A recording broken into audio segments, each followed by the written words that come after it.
Ayun na, meron tayo ditong schedule. Suzuki GD, nababa po yung kicker pag nananakbo, maingay. Ayan sila sir. Sir, taga sa sir? Taga Sariaya po. Sariaya, Quezon. Ayan, shout out. Suzuki GD. So mga idol, overhaul natin yan. Pagka nababa ang kicker, ibig sabihin nasa loob. Ang sira niyan ay yung pilot bearing. Kung tawagin ay needle bearing. Babaklasin natin lahat yan. Ito mga idol, yan po yung GD. Nakalas na natin. Yan po yung durog sa kanya. Baka nagiging sakit po ni GD pagka lalot mga 6 o 3 bearing, kalimitan ito. Yan. Pero kaya bumababa ang kicker, hindi po ito ang problema pa.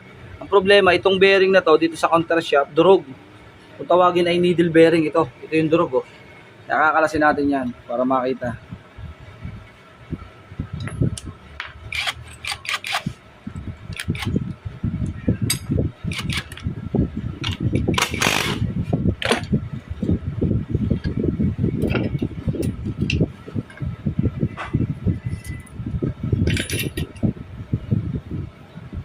Ayan na.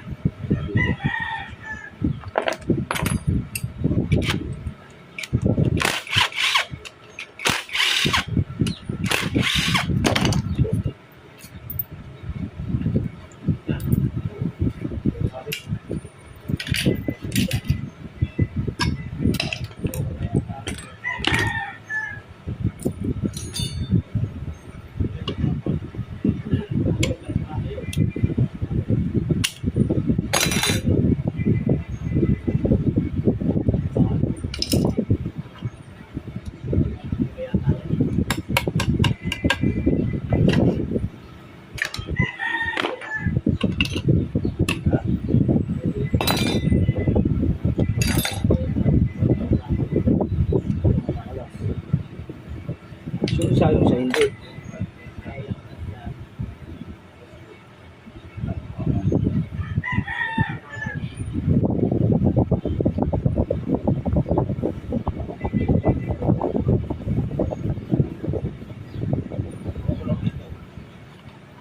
Tayo sa kabila mga idol dito.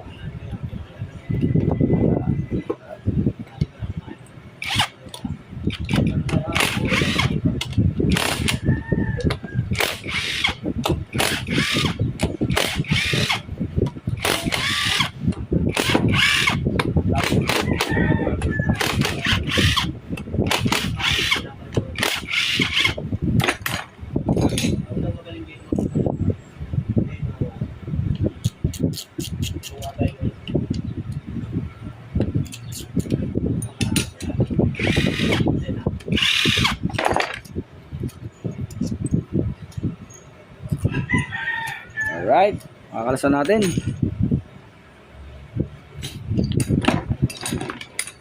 Ito nadurog yung bearing nito. Tapos yung shafting, sigurado may tama yan.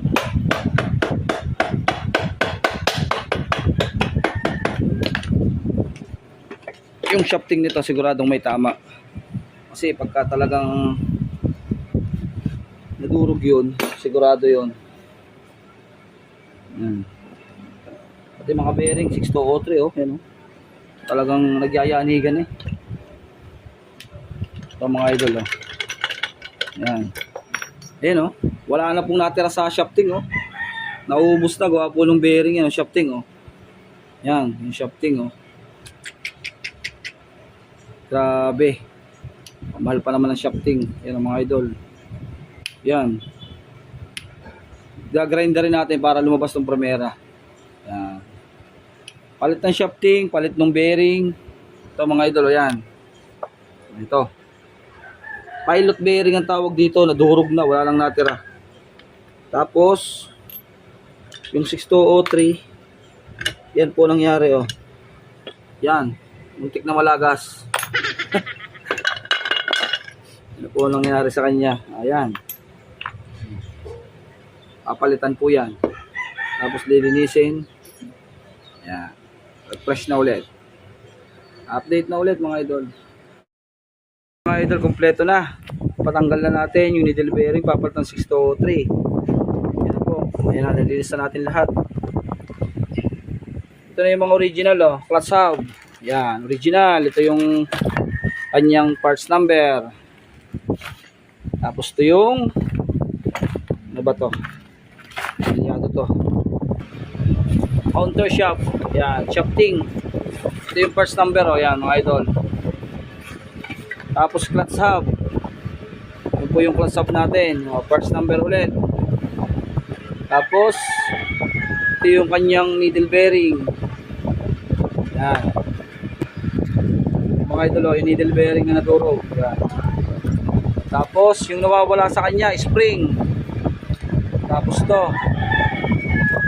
Tapos yung kanyang decompression. Yung decompression. Ito, idol, yung nawawala sa iyo. Yan. Ito. Papalambot po sipain. Yan. Ito yun naman yung nasira sa kanya. Yan. Shafting, counter shaft, tapos bearing 6203, durog. Yan o. Yan na po, filter, langis. Tapos block assembly, valve seal. Alright, valve seal po. Yan, nakakabit na natin mga idol. Yan na mga idol, nakakabit na yung counter shaft. Okay na. Bubuo na natin. Yan na, malinis na. Alright na, alright. Update ko kayo mamaya pag umandar. Okay, ito na mga idol, nabuo na natin. Bago na yung block. Bago na yung counter shaft, yung nasa loob, mga bearing. Ito na po yung sabi kong nawawala sa kanya. Yan, naka-top dead center na rin po. Yan na yung timing. Ito po yung sabi kong nawawala sa kanya mga idol, ito. Decompression, yung spring, tapos yung pinaka-plastic sa loob. Yan. Yung guide. Yan. Yan po yung nawawala sa kanya. Para lumambot yung kicker. Yan. Tinanggal na dahil nga sigurado na putol yung dati. Yan na. Okay na mga idol, bubuin na natin. Isasampa na pala natin, sorry. Sasampa na natin dyan. O yan mga idol, tapos na yung project natin from Sariaya. Ayan na. Talagang napahanga sa tunog. Ayan na mga idol. Yung mga paniwala na bumalik sa dati yung kanyang motor. Ayan o. Ayan. Mayumi. Tulad nyo na. Ganda po na tunog mga idol. Talagang quality. Kamaingay yung tubig namin ng motor. Ayan o.